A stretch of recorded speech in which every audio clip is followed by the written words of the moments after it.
అధినేత మాజీ ముఖ్యమంత్రి కేసీఆర్ దీక్షా దివాస్ చేసిన రోజులను గుర్తు చేసుకున్నారు. ఖమ్మం టీఆర్ఎస్ నేత మాజీ మేయర్ డాక్టర్ పాపాలాల్ దీక్షా దివాస్ ను భగ్నం చేసి పోలీసులు కేసీఆర్ ను ఖమ్మం జైలు నుంచి ఖమ్మం ఆసుపత్రికి తరలించారన్నారు.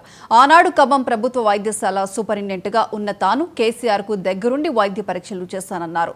ప్రత్యేకమైన మెడికల్ టీంను హైదరాబాద్ నుంచి రప్పించానని, కేసీఆర్ కు వైద్యం చేసిన సందర్భంలో ఆయనతో అనుబంధం పెరిగిందన్నారు. గొప్ప నాయకుడికి దగ్గరుండి వైద్య సహాయం అందించడం ఎంతో సంతోషాన్ని కలిగించిందన్నారు. ఆయన తనకు ఖమ్మం నగర మేయర్గా అవకాశం కల్పించారన్నారు డాక్టర్ పాపాలాల్.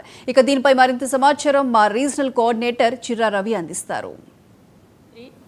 కల్వకుంట్ల చంద్రశేఖరరావు కరీంనగర్ నుండి సిద్దిపేట మీదుగా ఖమ్మం వచ్చిన రోజు, అట్లాగే కేసీఆర్తో పాటు అనేక మంది ప్రముఖులు తెలంగాణలో దీక్షా దివాస్ పేరుతోటి ఏదైతే ఒక యాత్ర చేశారు. అట్లా వైద్యం జరిపినటువంటి డాక్టర్గా ఆనాడు తొలి ఖమ్మం నగర మేయర్గా ఉన్నటువంటి ఏదైతే డాక్టర్ పాపాలాల్ గారు ఉన్నారో, సార్ చెప్పండి, ఆనాడు ఉన్నటువంటి కేసీఆర్ వైద్యం చేశారు. కేసీఆర్ మీరు వైద్యం చేసిన తర్వాతనే కేసీఆర్ ఆ తర్వాత తెలంగాణ రావడం, తెలంగాణ వచ్చిన తర్వాత 2014లో దాదాపు 10 సంవత్సరాల పాటు కేసీఆర్ ముఖ్యమంత్రిగా ఉన్నారు. అంటే ఆనాడు ఉన్నటువంటి కేసీఆర్ తోటి మీకు ఏదైతే వైద్యం సందర్భంలో ఉన్నటువంటి ఆనాటి అనుభవాలు, ఆనాటి స్మృతులు ఏంటి? యాక్చువల్గా అప్పుడు నేను 2003 నుంచి మెడికల్ సూపరింటెండెంట్గా ఉన్నాను. 2003 నుంచి 2010 వరకు నేను మెడికల్ సూపరింటెండెంట్ ఉన్నాను. ఆ టైంలో మెడికల్ సూపరింటెండెంట్ డిస్ట్రిక్ట్ హాస్పిటల్ నేనే ఉన్నాను. నవంబర్ 29 and 2009లో కేసీఆర్ గారిని అక్కడ నుంచి దాదాపు కరీంనగర్లో అరెస్ట్ చేసినట్టుంది. అక్కడ నుంచి ఖమ్మం తీసుకురావడం జరిగింది.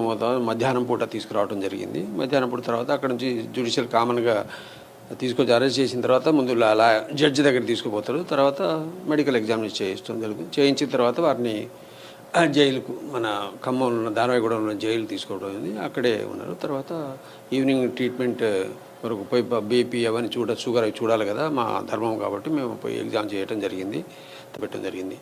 ఆ విధంగానే ఆ నైట్ అక్కడ ఉన్నారు జైల్లో. తెల్లారి కూడా మళ్ళీ చూడటం జరిగింది. చూసిన తర్వాత పెద్ద బ్లడ్ గ్లూకోజ్ లెవెల్స్ తగ్గుకుంటూ పోతున్నాయి. స్టార్టింగ్లో ఫస్ట్ డే వచ్చినప్పుడు బాగానే ఉండే, 90 or 100, 120 వరకు ఉన్నట్టుంది. తెల్లారి మళ్ళీ 70 or 80, నాకు కరెక్ట్ గుర్తులేదు, తగ్గకుండా పోతుంది. తర్వాత ఆ విధంగానే వేరే బ్లడ్ యూరియా, కీటోన్ బాడీస్ అట్టాడు పెరుగుతున్నాయి. ఎందుకంటే ఫాస్టింగ్లో ఉన్నారు కాబట్టి కీటోన్ బాడీస్ పెరుగుతాయి, అవి కూడా ఉండేది. కాబట్టి నేను మా డాక్టర్స్ అడ్వైజ్ మీద యాజ్ ఎ సూపరింటెండెంట్గా అడ్వైజ్ చేశాను గవర్నమెంట్కు. ఇట్లా సార్ హాస్పిటల్ షిఫ్ట్ చేస్తే బాగుంటుంది, కండిషన్ డెటోరేట్ అవుతుంది, నేను ప్రాబ్లం అయితే కష్టం అని చెప్పడం జరిగింది. దాని మీద వాళ్ళు డిసైడ్ చేసి షిఫ్ట్ చేయండి అని చెప్పి 5:30కి అక్కడి నుంచి బయలుదేరినట్టుంది. 5:45కి ఇక్కడికి వచ్చినట్టుంది. అప్పటికే నేను ఇట్లా వస్తున్నానని తెలిసి ఇంకా వేరే లీడర్స్ అంటే ఇప్పుడు హరీష్ రావు గారు ఉండే, తర్వాత మన నరసింహారెడ్డి గారు, తర్వాత ఈటల రాజేంద్ర గారు, తర్వాత మన క్యాప్టెన్ గారు, తర్వాత ఇంకా తర్వాత మన పేరు ఇంకో చంద్రశేఖరు, తర్వాత అందరు ఉన్నారు. ఆ విధంగా వచ్చేసారు. వచ్చేసిన తర్వాత అక్కడ 6:37 ఆ ప్రాంతం, నాకు కరెక్ట్ టైం గుర్తులేదు. అక్కడ కొంచెం హైదరాబాద్లో బాగా గడబడి అవుతుండే. ఇట్లా ఫాస్ట్ చేసినప్పుడు జనాలు అంటే బాగా కొంచెం కిరోసిన్ పోసుకొని కాల్చుకుంటాం, అట్లాంటి ఇన్సిడెంట్స్ జరిగినాయి. దాంతో వారు కొంచెం కలత చెందారు. అది కలత చెందిన తర్వాత ఏదో అంటే మీరు కేసీఆర్ గారు మీకు అంటే వైద్యం చేస్తున్న సందర్భంలో ఎలాంటి సంభాషణలు ఎక్కువ జరిగాయి? సంభాషణ అంటే ఫస్ట్ అంటే నేను అనవసరంగా ట్రీట్మెంట్ ఎందుకు ఇస్తున్నారు అన్నట్టు చెప్పారు. ఆ రోజు ట్రీట్మెంట్ జస్ట్ స్టార్ట్ చేసాం, డౌన్ అవుతుంది కదా మళ్ళీ నాన్నకి కాబట్టి ఆ రోజు గ్లూకోజ్ స్టార్ట్ చేసాం, కానీ దాన్ని లాగిపడేశారు వారు. అది జరిగింది. తర్వాత ఒకటి మధ్యలో ఏదో జ్యూస్, అది కూడా అంటే అప్పుడు కలత చెంది ఏమైనా ఫాస్టింగ్ ముందు అనుకున్నారు మనసులో. తర్వాత కొంచెం జ్యూస్ తాగారు. తాగిన తర్వాత అప్పుడు హరీష్ రావు గారు కూడా ఎదురుగానే ఉండే.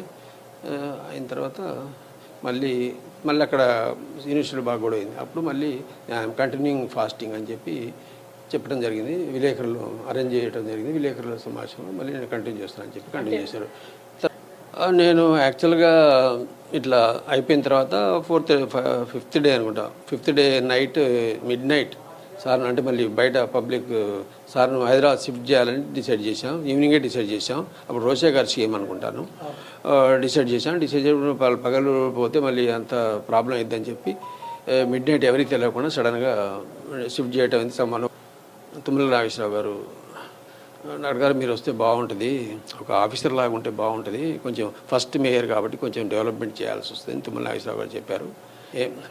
అండ్ నేను ఎప్పుడైనా అంటే ఒకటి పొలిటికల్ కామన్గా గ్రూపిజం అంటే నాకు తెలియదు. అది యాజ్ ఆఫీసర్ లాగానే మేయర్ కూడా యాజ్ ఆఫీసర్ లాగానే టూర్ చేయడం అట్లాంటి చేయడం జరిగింది. నేను డెవలప్ చేయడం జరిగింది. థ్యాంక్ఫుల్ టు కేసీఆర్ గారు. తర్వాత ఇక పబ్లిక్ కూడా నాకు గెలిపించినందుకు ఆ public Pandurangapuram or Khammam peoples అందరికీ నా థ్యాంక్స్. ఏదైతే కేసీఆర్ గారికి ప్రత్యేక కృతజ్ఞతలు తెలుపుకుంటున్నాను. నన్ను అధికారిగా ఉన్నట్టని ఖమ్మం మేయర్గా చేశారు. అట్లాగే ఆయనకి వైద్యం కూడా సహకరించాను. అట్లాగే వైద్యం కూడా తనకి ఉండి నేను చేశాను. ఆ వైపుగా ఆయనతోటి పరిచయాలు పెరిగినాయని చెప్పేసి అట్లాగే ఆయనకి ప్రత్యేక కృతజ్ఞతలు కూడా తెలుపుకున్నామని చెప్పేసి మాజీ మేయరు డాక్టర్ సూపరింటెండెంట్ గారు డాక్టర్ పాపులాల్ గారు చెప్తున్నారు. కెమెరామెన్ సుధాకర్తో